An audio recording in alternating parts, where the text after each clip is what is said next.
Assalomu alaykum, hurmatli Sayxunobodliklar. Kuni kecha davlatimiz rahbari Sirdaryo viloyatiga tashrif buyurdilar. Ushbu tashrif doirasida bir nechta yana Sayxunobod tumani uchun, Sayxunobodliklar uchun bir nechta yangiliklar, qulayliklar, imtiyozlar qo'llab ketdilar.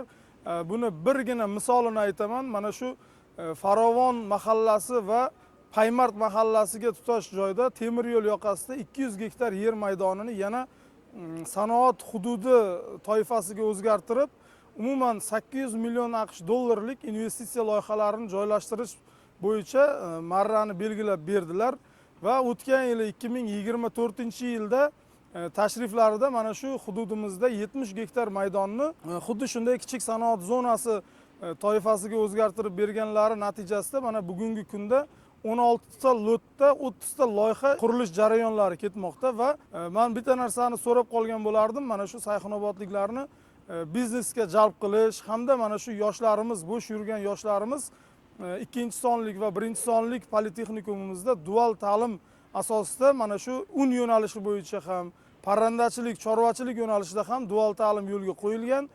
O'qing, kasbni o'rganing va bugungi kunda 40 dan ortiq yangi yirik loyihalarida o'zingizni mehnat samaradorligingizni mana shu yerda sinab, birgina mana shu mo'tabar MCH'imizni o'zi 7 milliondan 10 milliongacha oylik ish haqqi taklif qilayotganligi va bu korxona birinchi bosqichda mart oyida ishga tushishi belgilangan.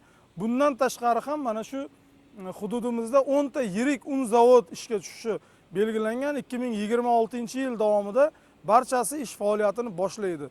Hurmatli Sayxunobodliklar, bugun Sayxunobodda tadbirkorligingizni qiling. Bugun mana shu imkoniyatlardan o'zimiz foydalanaylik. Undan tashqari Sayxunobodda bo'layotgan ishlardan bir nechtasini aytadigan bo'lsak, daryo yoqasida ham 15-20 gektarlab bo'sh maydonlarimiz turibdi bugungi kunda.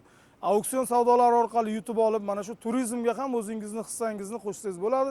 Davlatimiz tomonidan imtiyozli kreditlar berishi belgilab berilgan Sayxunobod tumani uchun. Undan tashqari go'sht yo'nalishida ham mana bir afg'on investorimiz tomonidan so'yish va qadoqlash korxonasi ishga tushirilmoqda.